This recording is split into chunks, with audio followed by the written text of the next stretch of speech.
Hello students, तो animal kingdom हमने start किया था, इसको पूरा कर लेते हैं। बेसिस ऑफ क्लासिफिकेशन हमने डिस्कस कर लिया था कि लेवल ऑफ ऑर्गेनाइजेशन की बात हम कर सकते हैं कि सेलुलर लेवल, अगर सिर्फ बॉडी में क्या है बेटा, लूज सेल्स का एग्रीगेशन, तो उसको सेलुलर लेवल बोलते हैं। ये आपका कहाँ पे मिलता है? स्पॉन्जेस के अंदर मिलता है। फिर सीलन ट्रेट में यहाँ पे क्या होता है, यहाँ पे टिश्यू फॉर्मेशन हो जाता है, इसको टिश्यू लेवल ऑर्गेनाइजेशन बोलते हैं।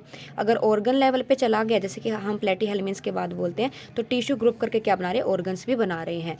और सबसे ज़्यादा एडवांस जो है वो है हमारा ऑर्गन सिस्टम, ठीक है, जो आपके और भी हायर ऑर्गेनिज्म में मिलेगा। ठीक है, तो फटाफट कवर करना है, इसलिए मैं जल्दी जल्दी करा रही हूँ। अगर हम बात करते हैं सर्कुलेटरी सिस्टम की, तो सर्कुलेटरी सिस्टम हमने पढ़ा था कि दो टाइप का होता है, open system and close system.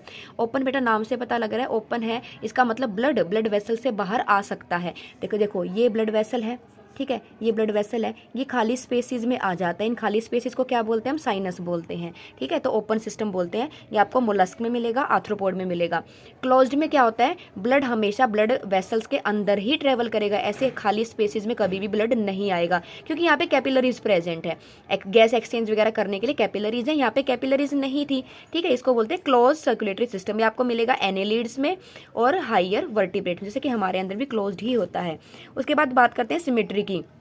Symmetry, body symmetry की बात कर रहे हैं यहाँ पे। सबसे पहले एसिमेट्रिकल, जैसे कि स्पंजेस, कोई भी सिमेट्री नहीं है। ठीक है, दूसरा हमारा है रेडियल सिमेट्री। रेडियल सिमेट्री का मतलब क्या है, कहीं से भी हम कट करें, कहीं से भी हम कट करें, हमेशा हमें क्या मिलेगा, दो इक्वल हाफ मिलेंगे। जैसे यहाँ पे दिखा रखा है, चाहे यहाँ से कट करो, चाहे यहाँ से कट करो, चाहे यहाँ से कट करो, हर केस में हमें दो इक्वल हाफ मिल जाएंगे। इसको हम बोलते हैं रेडियल सिमेट्री। ठीक है, उसके बाद थर्ड आती है हमारी बाइलेटरल सिमेट्री।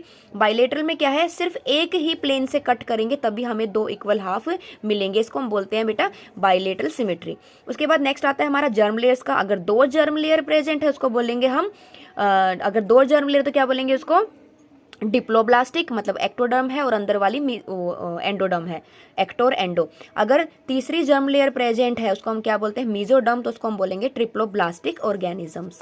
ठीक है, डन। उसके बाद सिलोम। सिलोम क्या है, coelom is a body cavity lined by the mesoderm.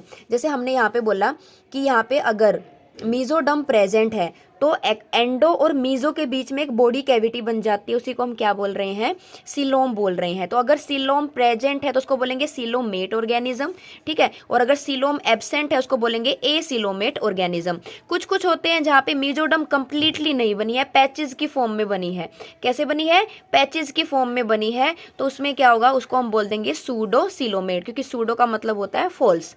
उसके बाद बात करते हैं सेगमेंटेशन की। अगर किसी एनिमल की बॉडी एक्सटर्नली भी और इंटरनली भी अगर सेगमेंट्स में डिवाइडेड है, तो मतलब या तो कुछ ऑर्गन्स में हो या फिर पूरी बॉडी में भी हो सकता है, उसको हम बोलते हैं सेगमेंटेशन। जैसे कि अर्थवॉर्म में हमने पढ़ा है सबसे पहले, जो ट्रू सेगमेंटेशन है वो आपकी अर्थवॉर्म में हमने सबसे पहले पढ़ी है। और इस फिनोमिना को क्या बोलते हैं, रिपीटेशन जब हो रही है या फिर सेगमेंटेशन जब शो हो रही है, मेटामेरिक सेगमेंटेशन, इसको हम बोलते हैं मेटामेरिज्म। उसके बाद बात आती है बेटा नोटोकॉर्ड की। नोटोकॉर्ड क्या होता है, ये एक रोड लाइक स्ट्रक्चर होता है जो मोस्टली कहाँ पे है, डोर्सल साइड पे बनता है ड्यूरिंग द एम्ब्रियोनिक डेवलपमेंट। अगर नोटोकॉर्ड प्रेजेंट है तो उनको हम बोलेंगे कॉर्डेट्स, और जिनमें नोटोकॉर्ड नहीं है उनको हम बोलेंगे नॉन कॉर्डेट्स। तो अब हम क्लासिफिकेशन पे चलते हैं। सबसे पहले हम यहाँ पे देखो, ये एक बार देख लेते हैं। ये तो हमने आप डिस्कस कर ही लिया, ये जो सारे के सारे फीचर्स हैं हम धीरे धीरे एक एक फाइलम में स्टडी करेंगे। तो सबसे पहले हम पढ़ेंगे phylum Porifera. I think phylum Porifera भी हो गया था, फटाफट एक बार डिस्कस कर लेते हैं। इनको कॉमनली बोलते हैं स्पंजेस। क्या बोलते हैं कॉमनली इनको? स्पंजेस। इसके बाद ये होते हैं एसिमेट्रिकल। पहले हम जनरल फीचर्स की बात करते हैं। पहला है एसिमेट्रिकल है, उसके बाद इनके अंदर cellular level of body organisation है। ठीक है, second point. Third one is